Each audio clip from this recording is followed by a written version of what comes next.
Berdasarkan hasil penyidikan, kami menetapkan 8 orang sebagai tersangka yang kami bagi dalam 2 klaster. Antara lain, 5 tersangka dari klaster pertama yang terdiri atas nama ES, KTR, MRF, RE, dan DHL.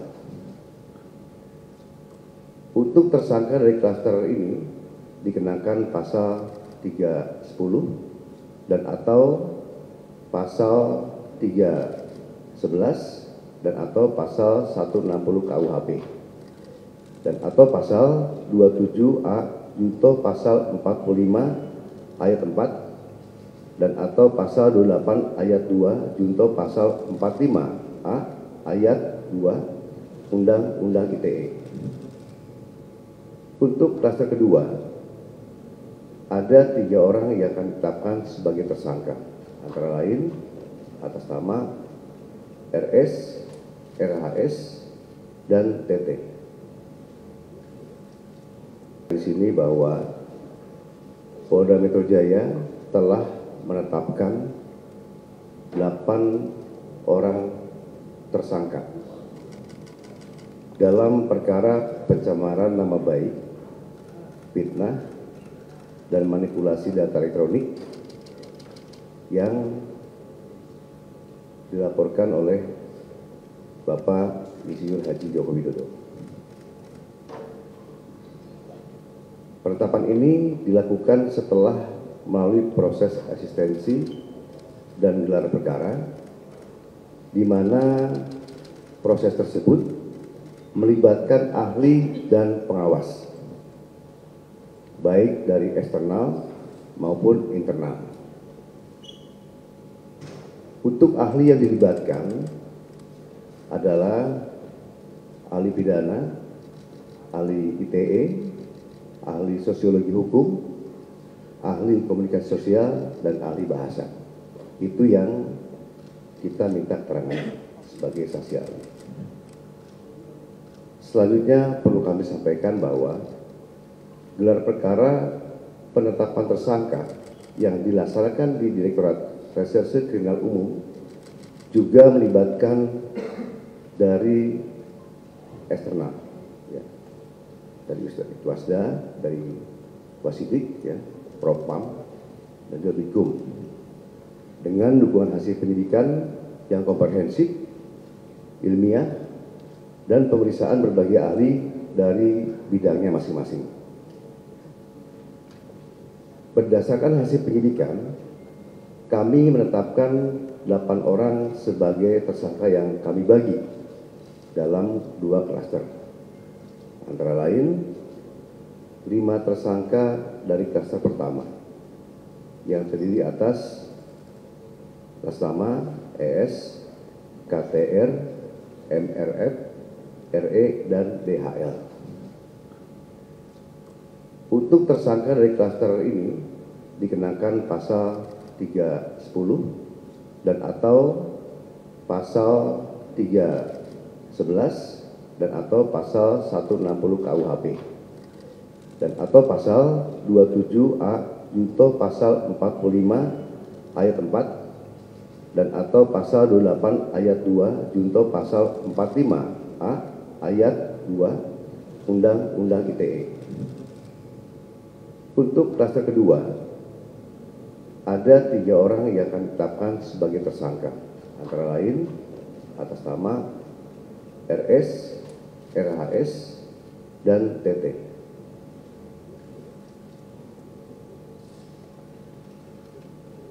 Tersangka pada klaster 2 dikenakan pasal 310 dan atau pasal 311 KUHP dan atau pasal 32 ayat 1 junto pasal 48 ayat 1 dan atau pasal 35 junto pasal 51 ayat 1 dan atau pasal 27A junto pasal 45 ayat 4 dan atau pasal 28 ayat 2 junto pasal 45A ayat 2 Undang-Undang ITE. Rekan-rekan media yang saya banggakan, Dalam prosesnya, penyidik telah memeriksa 130 saksi dan 22 ahli dari berbagai bidang yang terdiri dari satu, Dewan Pers, kedua, Keterbukaan Informasi Pusat, yang ketiga, Dirjen Peraturan dan Perundang-undangan dari Kemenkumham, yang keempat, Akademisi Digital Forensik, yang kelima, Asosiasi Digital Forensik, yang keenam, Praktisi Digital Forensik, yang ketujuh, Ahli Bahasa Indonesia, yang kedelapan, Ahli Sosiologi Hukum, yang kesembilan, Ahli Psikologi Massa, yang ke-10, Ahli Komunikasi Sosial, yang ke-11, Ahli Anatomi dari UI, yang ke-12, Ahli Hukum ITE, yang ke-13, Ahli Hukum Pidana, yang ke-14, SDM Kesehatan Kemenkes, yang ke-15, Lab Dokumen dan Digital Forensik. Selain itu, penyidik juga telah menyita 723 item barang bukti termasuk dokumen asli dari Universitas Gadjah Mada yang menegaskan bahwa ijazah Insinyur Joko Widodo adalah asli dan sah. Hal tersebut juga diperkuat oleh hasil pemeriksaan dari Puslapor Polri dalam aspek analog dan digital. Berdasarkan temuan tersebut, penyidik menyimpulkan bahwa para tersangka telah menyebarkan tuduhan palsu dan melakukan edit serta manipulasi digital terhadap dokumen ijazah dengan metode analisis yang tidak ilmiah dan menyesalkan publik. Selanjutnya, penyidik akan berkoordinasi dengan Kejaksaan Tinggi DKI Jakarta untuk proses hukum lebih lanjut. Pada kesempatan ini, kami tegaskan bahwa penanganan perkara yang kami lakukan murni proses penegakan hukum. Kemudian seluruh tahapan juga dilakukan secara profesional, proporsional, transparan, dan akuntabel. Oleh karena itu, kami menghimbau kepada masyarakat untuk bijak dalam menggunakan media sosial, jangan mudah terprovokasi oleh informasi yang tidak benar, serta selalu melakukan cek dan klarifikasi sebelum menyebarkan sesuatu. Mari kita jaga bersama suasana yang sejuk, aman, dan tertib agar ruang publik bisa selalu nyaman dan kondusif.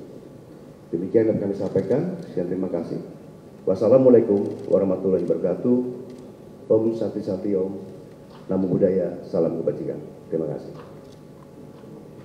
Baik, mungkin silakan dari rekan-rekan media, mungkin ada yang mau ditanyakan.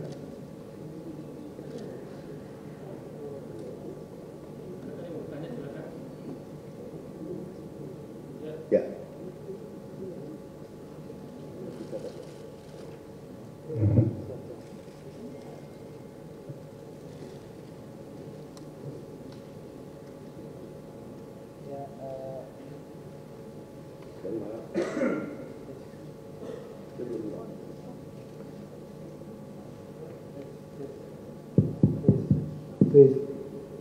Izin Pak Kapolda, Pak Wakapolda, Pak Dir, Pak Kasubdit, saya Adi Anugrahadi dari liputan6.com.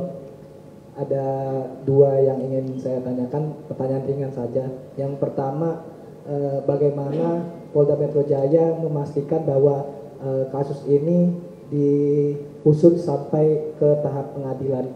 Yang kedua, yang kita tahu bahwa jarak antara pengumuman yang dilakukan oleh Barreskrim Polri dengan yang disidik oleh Polda Metro Jaya itu kan ada kaitannya gitu loh. Pada saat Barreskrim Polri mengumumkan bahwa tidak ada unsur pidana di dalam laporan ada aliansi masyarakat itu, apa yang membuat kasus ini terbilang lama dalam proses penyidikan? Apakah itu kaitannya dengan unsur pasal yang disangkakan oleh Polda Metro Jaya terhadap para terlapor atau seperti apa gitu?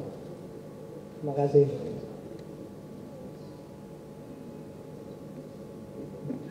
Baik, terima kasih Mas Adia dari liputan6.com. Perlu kami sampaikan yang pertama itu bagaimana Polda Metro Jaya bisa mengusut ya sampai pengadilan. Yang jelas kita melakukan tahapan-tahapan.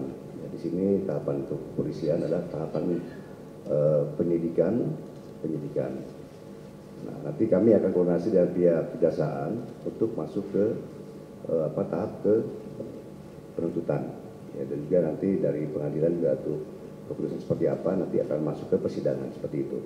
Ya. Jadi masing-masing instansi kita punya kewenangan masing-masing ya. Kalau tugas kita adalah sampai ke penyidikan seperti itu, Mas ya.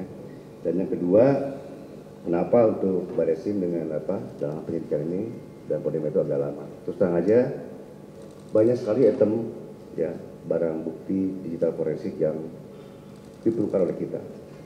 Pemeriksaan itu tidak cepat, ya pasti memerlukan waktu yang lama. Nah untuk itu, karena pemeriksaan dari hasil digital forensik dari lapor, ya laboratorium forensik dan juga digital forensik itu baru selesai dalam waktu minggu kemarin, nah, sehingga kita bisa menetapkan sesuai dari apa yang menjadi hasil pemeriksaan dari laboratorium forensik tersebut, menetapkan untuk prosedur lanjut. Demikian. Nanti silakan mungkin kalau untuk teknis lagi Pak Dirkrimum bisa menyampaikan. Silakan Mas siapa? Mohon izin Pak dari YouTuber Nusantara, nama saya Bill. Dari YouTuber Nusantara, nama saya Bill. Meminta klarifikasi Pak, kan kemarin kalau nggak salah yang terlapor itu ada 12 orang. Kemudian sekarang yang tersangka cuma 8 orang. Boleh dapat informasi terkait itu? Yang kedua, bagaimana Polda Metro Jaya menjamin bahwa proses pentersangkaan ini tidak akan mengalami jalan buntu alias akan sampai ke pengadilan, mengingat tidak sedikit juga kasus yang sudah tersangka tapi SP3. Saya pikir demikian. Ya mungkin silakan Pak Dirkrimum bisa menambahkan. Terima kasih Jenderal, mohon izin Pak Bill. Kami sampaikan tadi dipertanyakan mengenai 12 yang awal dilaporkan. Dalam proses penyidikan ini tentunya kami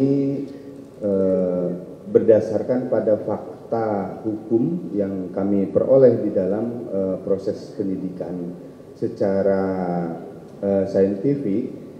Saat ini kami menetapkan 8 orang menjadi tersangka yang diduga melakukan satu perbuatan pidana. Namun demikian proses penyidikan ini terus berlangsung dan kami terus melakukan pendalaman.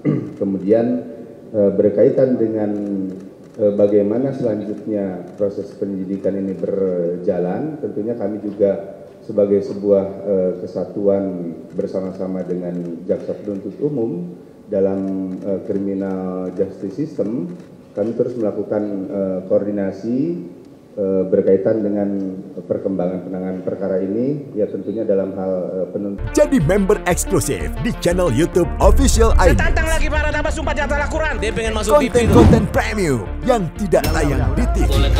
Live interaction. Halo pemirsa iNews, ini baru selesai. Emoji dan badge spesial. Reakses konten pilihan.